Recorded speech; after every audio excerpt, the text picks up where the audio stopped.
유도 전압, 유도 전동기 슬립 측정하는 방법. 슬립이 토크도 되고 속도도 되고. 그런데 이제 슬립식 자체가 속도죠. 속도에서 출발하는 거는 속도 측정이라는 거예요. 슬립. 여기서 속도라는 건 스트로보스코프가 속도가 그러니까 26번에 원선들은 이제 유도전동기의 모든 정보, 모든 건 아니고요. 거의 대다수의 정보가 싹 들어 있는 거다. 그런데 여기 다 전동기 정보니까 등가 해부에 관련된 정보, 그다음에 입력, 출력 등등의 정보가 다 들어있다는 거예요. 등가 해부인 저항과 임피던스 측정하려면 철선도 측정 다 해야 되는 거고요. 네. 이런 것들 측정 시험이 다 알고 있죠. 심지어 이 세 개는 다 기본이죠. 꼭 이 시험뿐만 아니라 등가해로 빌려면 항상 이 시험이 들어가는 거니까. 그래서 27번에 똑같은 문제네요. 네. 그래서 단락시험, 무버시험. 참고로 단락시험이란 말이 안 보이는데 바로 얘가 단락시험인 거예요. 구속시험이. 얘가 이름이 바꿔집니다. 즉 모터는 단락이라는 이름이. 일반적으로 발전기 같은 경우는 발전기를 따라서 일반 회로 같으면은 회로는 자 이렇게 열어놓으면은 얘가 무부하죠. 그런데 전동기 무부하는 전기를 안 넣는 게 아니라 전기를 넣어놓고 공회전을 시키는 거예요. 공회전을 시키는데 단락 구속시험이라는 것은 부하를 일단 전동기를 꽉 잡아버리는 거예요. 모듈이 잡아놓고 전기를 하게 되면 그게 단락시험이에요. 구속시험. 그때 흐르는 모든 전류가 다 회로로만 운동에는 전환되는 게 아니기 때문에 회로의 대선을 파악할 수 있는 시험이 될 거다. 그래서 여기서 부하시험이라는 것은 지금 그런 거 시험이고 이런 시험을 할 필요 없는 거고요. 무부하고 구속시험 하고 되고 28번에 저항 측정. 저항 측정하는 게 금호맨 있었죠. 금호맨에서 켈빈, 더브, 피스톤, 메가 이런 저저항, 중저항, 고저항 그 중에 권선저항은 메가는 단위가 10의 6승 꼴이니까 쟤는 권선저항이 아니겠죠. 절연저항이 되는 거니까 쟤가 아니고 29번에 4번 이거를 고치세요. 1번으로 고치셔야 된다. 28번에 이거 수정해놓은 건데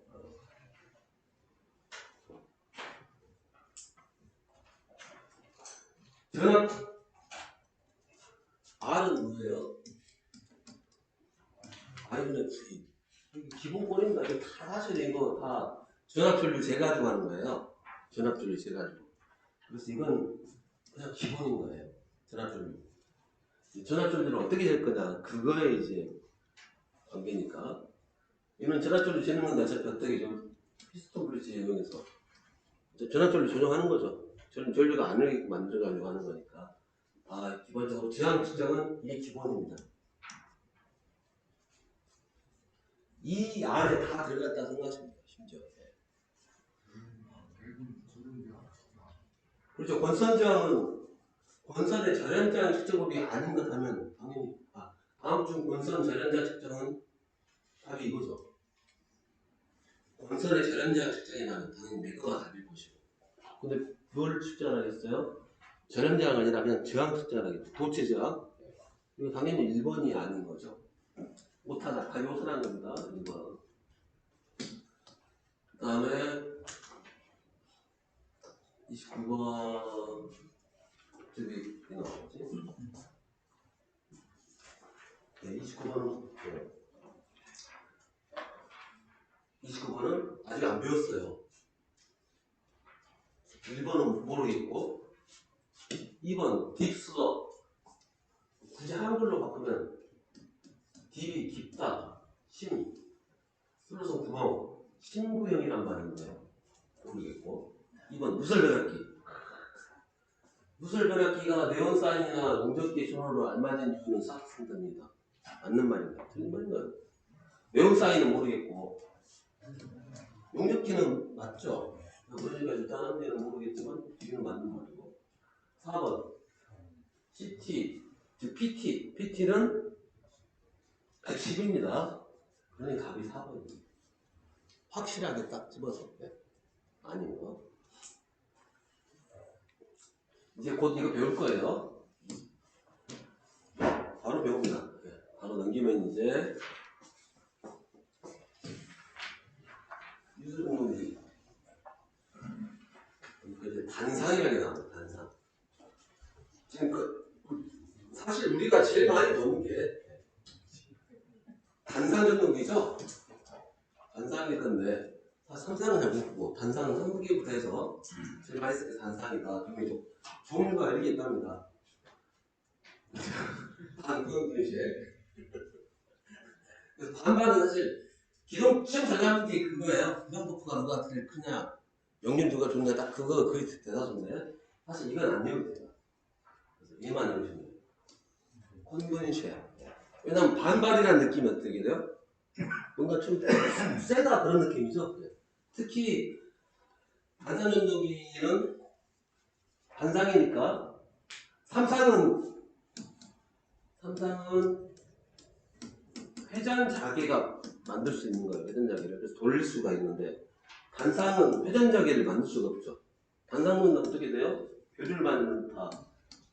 교류를 이렇게 되면 자개가 열리고 이럴 때는 SN 반대로 이럴 때는 SN 이게 왔다 갔다 하는 게 왔다 갔다 이런 걸 우리가 왔다 갔다 교대로 왔다 갔다 한다 해서 교반자개라고 합니다. 교반자개. 교반자개로서는 모터를 돌릴 수가 없는 거예요. 그래서 얘는 모터를 돌리려면 뭔가 조작을 해야 됩니다. 여러분 제일 많이 했던 게 선풍기 가지고 했을 건데 선풍기가 좀 오래됐어요. 그리고 선풍기 딱 틀은 버튼을 눌렀는데 이거 소리가 나는 게 어떻게 하세요 여러분들? 젓가락으로 탁 튕기죠. 탁 튕기고 돌아가요. 즉 이게 소리가 안 돌아가는 기동장치 원하는 거예요. 그러면 손가락으로 튕기는 것은 한번 돌면 돌아갑니다. 그래서 최초에 한 번만 누가 밀어주면 예를 들어 여러분들 선풍기를 만약에 이렇게 치면 이렇게 돌아가고요. 이렇게 치면 이렇게 돌아갑니다. 서준 방향대로 가는 거예요. 얘는. 대신에 이제 선풍기는 암에 마개가 풀리면 날개 빠져버리니까 돌아가는 대로 이게 맞고요. 그래서 서준 대로 돌아갑니다. 걔는. 그래서 이제 관상전동기는 가장 핵심이 뭐냐? 처음에 누가 숫자를 숨길 거냐? 그래서 어떤 손가락을 쓸 거냐? 그랬을 때 반발 기동형이라는 거, 콘덴서 기동형은 제가 들어 챙겨주는 걸 콘덴서로 챙겨주겠다. 분산 기동형은 분산 병렬로 얘가 다 병렬인데 얘는 쉽게 말해서 콘덴서, 얘는 코일, 그 다음에 쉐이딩 코일이라는 거 있어요. 쉐이딩 코일. 얘도 코일이에요. 코일인데 얘는 쉐이딩이란 말이 숨겨놓는, 숨겨진 코일로 해서. 그래서 콘덴서랑 코일 이용해서 챙겨주겠다. 반발 부탁드릴게요. 반발은 어떻게 하는 거냐. 집에서 이거 N극이에요. 여기서 N극, S극, 한 번씩 N극, S극 거예요. 그런데 이제 어떻게 하냐면 정류자를 집어넣고 정류자가 브러쉬 이쪽하고 이쪽을 얘는 고정돼 있어요. 얘는 회전 가능하고요. 얘는 고정돼 있고 전류는 항상 얘가 만약 발전하면 전류는 항상 이렇게 되죠. 전류는 항상 이렇게 됩니다. 자 그런데 전류가 항상 방향이 고정이 일별로 돼 있고 자속은 왔다 갔다 하고요. 여기 자속 있고 전류 원래 이렇게 흘러갈 거예요. 위로 올라가게. 전류 방향 항상 동일하니까. 그리고 얘는 왔다 갔다 하지만 한번 튕길 때마다 들으니까 그래서 그냥 이렇게 튕겨버린 것을 마치 이거예요. 이렇게 된다면 얘가 또 자소가 돼가지고 마치 이쪽이 N극, S극이라고 잡으면 되고 이쪽에만 N극이다. 그러면 얘는 탁 밀어버리고 얘는 탁 해주고 이런 원리로 해서 하는 게 반갈뜨기. 설명을 쫙 밀어버리고 그래서 힘이 센 거예요. 다섯 밀어버리는 거겠으니까 힘이 센 거고 그다음에 여기서 이제 뭐라 단상이다 보니까 원래 삼상은 쉬운 예를 할게요. 삼상이 A상, B상, C상 있으면 얘가 이런 식으로 해서 이제 회전하면서 자석이 휘르르 돌아가는 그런 느낌 있죠. 네. 그렇게 되니까 최소한 단상일 때는 이게 하나밖에 없으니까 이게 앞으로 뒤로밖에 없으니까 꼭 아니더라도 이렇게만 이런 식으로만 만들어서 좀 삐뚤어진 약간 정확하게 예쁘게 안 나오겠지만 이렇게만 만들어도 또 돌아갈 거라는 걸 생각을 하고 바로 얘를 만드는 건데 얘는 전류가 이렇게 흘러가고 이렇게 흘러가겠죠. 이게 콘덴서 넣게 되면 여기는 코일만 있으니까 전류가 어떻게 돼요? 자 예를 들어서 자 그림 스크린이 안 보이는데 자 전압이 여기 있다 할게요. 전압이 여기 그러면 이 코일로만 가는 거 자석 만드는 코일로만 가는 전류는 이렇게 생기겠죠. 그래서 자석이 이렇게 안 나와요. 얘가 이렇게만 단상인데 이쪽으로 가는 거. 이쪽에 가는 것을 콘덴서를 넣어놨죠. 콘덴서만 있으면 이번엔 전류가 어떻게 돼요? 위로만 가겠죠. 근데 콘덴서에다가 얘를 조작을 좀 합니다. 얘를 어떻게 하냐면 코일이긴 한데 이 코일을 되게 얇은 걸로 만들어요. 당연히 코일 안에는 당연히 두 개 같이 있죠. 저항도 있을 거고 얘도 있을 거고. 그럼 얘를 세게 만들어버려요. 원래 얘만 있으면 이렇게 갈 거고. 그런데 이제 콘덴서랑 얘 두 개 있으면 얘를 확 켜버리면 얘는 글렀겠죠. 그러면 이제 두 개 합쳐진 거니까 얘가 이런 식으로 삐뚤어지는 거죠. 그럼 이 두 개가 있으니까 이제 마치 삼상은 아니지만 두 개로 해서 팩 돌아갈 수 있는 역할을 만들어주는 거고요. 그 다음에 얘는 방금 설명드린 것 같이 분산이라는 것은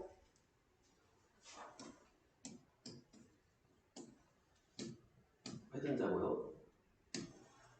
이렇게만 하면 자석이 두 번째기밖에 안 되는데 여기다 뭐 할 거냐면 하나를 또 달아요. 또 달고 얘는 이제 마찬가지 아까 봤던 것처럼 되게 선도 가는 걸로 쓰고 선을 가는 걸로 쓰니까 저항 이번에 얘는 저항하고 이렇게 돼. 얘는 이제 이런 식이죠. 느낌이. 저항은 작고 자석은 많이 나오고 얘 같은 경우는 저항은 크고 자석 적게 나오고 자 그러니까 이제 전류가 어떻게 나오냐면 얘가 전압을 하면 이쪽의 치는 거의 이렇게 얘랑 똑같이 이렇게 밑으로 내려오고 얘는 거의 이렇게 내려오고 그럼 이제 이 두 개 가지고 콘덴서는 이렇게 해서 분상은 이렇게 해서 120도 떨어졌을 때가 세 개일 때가 제일 힘이 좋은데 얘는 이 두 개만 비교했을 때는 느낌상 봐도 얘가 힘이 셀 것 같아요. 각이 벌어진 게 하여튼 그렇습니다 모양이. 그래서 콘분쇄라고 물론 이제 저 같은 경우는 이제 할 때 이제 콘분쇄가 잘 안 이어지니까 콘크리트 부셔라고 콘크리트 부셔. 쉐이딩 코일형은 코일을 습혀놨다는데 무슨 코일을 습혀놨냐? 원래 N극 S극이고 이렇게 이러면 안 돌아간다는 거예요. 뭐를 했냐면 여기다가 홈을 파요. 홈을 파고 여기다가 코일을 감아버리네. 자석이 나오겠죠. 자석이 나오면 어떻게 돼요? 이 코일이 반반하니까 밀어버리니까 애들이 어떻게 되나요? 여기도 나올 때 밀어 못 나오고 이쪽으로 설리겠죠. 그러니까 마치 자석이 이렇게 틀어지는 거예요. 여기 아까 봤던 얘네들하고 똑같이 이거 사실 자석 틀어버리는 거죠. 얘는 좀 더 많이 틀어버리고 얘는 어정쩡하게 틀고 얘는 조금밖에 못 틀고 그래서 쉐이딩은 힘이 더 안 좋습니다. 그래서 엄청나게 작은 애들만 거의 장난감 수준의 애들만 정도만 쓸 수가 있다. 그러면서 이제 역률을 물어보면 무조건 역률을 콘덴서가 압도적이겠죠. 역률 계산용으로 콘덴서를 넣는 거기 때문에. 그래서 토크스를 하게 되면 콘크리트 부셔.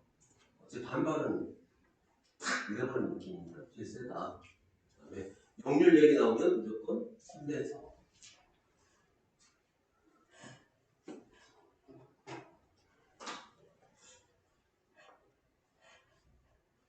그 다음에 이제 이름이 좀 희한한 게 있는데 교류, 정류자, 뭔 말일까요?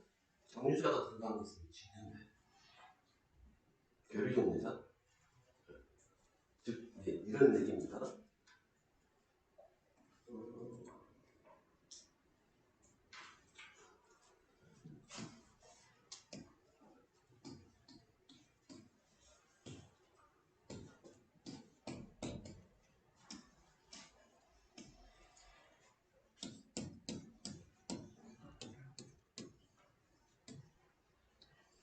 자, 여기 보면 이쪽이 N, 이쪽이 S,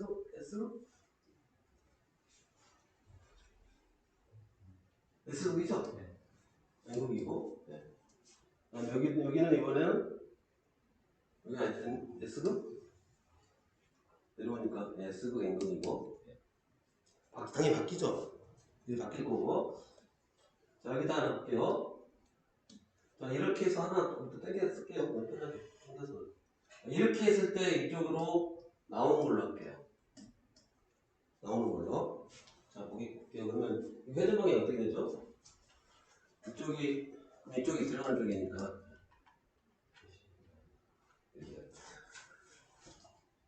힘이 계속 맞고요. 이렇게 보니까 반시계 방향으로 돌아가죠. 자, 여기도 구조 똑같이 해놓고 이제 여기서 빼야죠. 여기서 빼서 이렇게 해서 그런데 이거 유일한 방향이 반대죠. 그러니까 이쪽은 이번에는 이쪽이 될 거고. 그렇죠? 왜냐면 여기서 나갈 때 위로 가면 땅에서 나오는 걸로 했으니까 이번에는 들어와야 되는 거니까 들어와야 되니까 반대로 분양하겠죠. 근데 지금 전류가 내려오는 쪽이죠. 전류가 이렇게 흘러가고 있으니까 내려와야 되니까 그럼 얘랑 위치가 바뀌는 거예요. 그럼 얘가 나와야 되니까 들어가서 나와서 이렇게 좀 좌우로 반대로 분das어요. 이 방향 현재 방향 볼까요? 이쪽에 N극 힘이 밑으로 가네요. 이거 어떻게 돼요? 얘도 반시계 방향. 어때요? 물론 맞죠? 똑같은 구조에다가 자극만 바꾸면 아니 전극만 바꿔버리면 현재 방향 안 바뀐다겠죠. 그 말은 똑같은 거예요. 네. 직류 전동기는 회전 방향을 바꾸려면 전극을 바꿔서는 안 바꿔주고 하나만 바꿔야 된다겠죠. 당연히 안 바꿔야 되는 거 아닙니까? 자, 근데 한번 볼게요. 이쪽으로 하면 플러스, 이쪽으로 하면 플러스. 교류가 이렇죠. 한 번은 저기가 이렇게 몰렸으면 다음에 이렇게 되고 여기다 교류 넣는다고 해서 이거 안 들어갈 리가 없죠. 돌아가겠죠. 그래서 직류전동기는 여기다가 직류를 넣어도 되고 교류를 넣어도 똑같이 돌아가요. 네. 똑같이 돌아갑니다. 그래서 이제 이 이름을 정류자 전동기인데 입력을 교류를 넣었다고 해서 교류, 정류자, 전동기 그러면 그런 점을 받아 나오죠. 미쳤다고 그럼 배터리 왜 쓰냐고. 물론 이제 배터리는 직류력이 주장을 못하니까 한번 하지만 그러면 이제 얘는 얘대로 단점이 많아요. 교류를 넣었을 때. 직류를 볼게요. 직류를 한번 해놓으면 이쪽이 만약에 S극이면 얘는 끝까지 S극입니다. 그렇죠. 당연히 그러겠죠. 근데 교류되면 어떻게 돼요? SN 계속 왔다 갔다 하죠. 그럼 여기서 당연히 히스테리시스 손실. 직류에서는 별로 히스테리 이쪽은 스팅 안 써도 됐어요. 히스테리시스 손실을. 왜냐면 고정이었기 때문에. 근데 이제 교류를 바뀌어버리면 여기도 신경 써야 되고 또 여기는 어차피 계속 히스테리가 계속 발생합니다.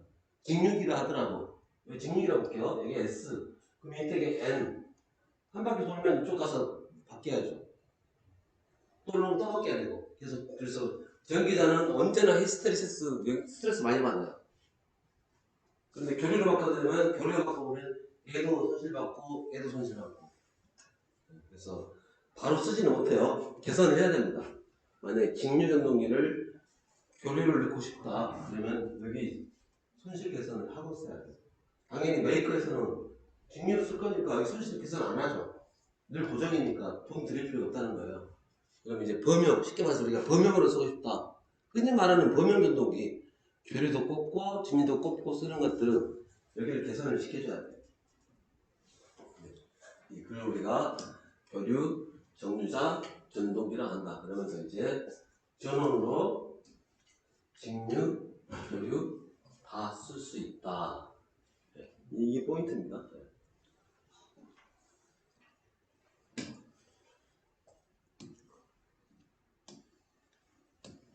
그 내용이 이거고요. 그러면 얘도 종류만 볼게요. 종류는 직류 전동기에 있던 거 그대로 다 쓰면 되는 거예요. 그 직류 전동기가 직권, 분권 있었듯이 직권, 정자, 전동기. 교류 반상회도 있을 거고 삼상도 있고 다 그러겠죠. 그래서 이름만 아시면 돼요. 이름만. 다 반발 전동기예요.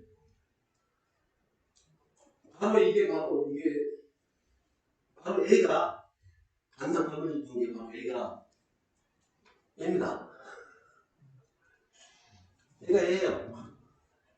반상 정유자 전동기 중에서 반발로 쓰는 게 얘가 A예요. 여기서 응용해서 온 겁니다. 정유자가 있어야 돼요. 정유자가 있는 겁니다. 표시는 안 했지만 여기 적혀있네. 정유자 있다고. 그래서 여기서 따온 게 바로 이제 주로 얘를 쓰니까 그래서 반상 반발 전동기 토크가 개형 토크가 되게 세다. 그런 특징이 많아요.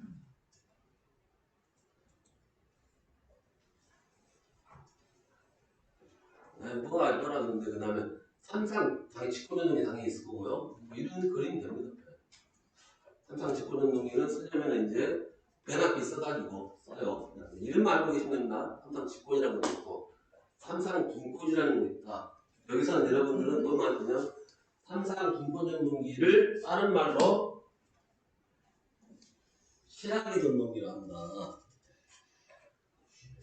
그래서 쓰레기 전동기. 네, 좋습니다. 쓰레기도. 그 다음에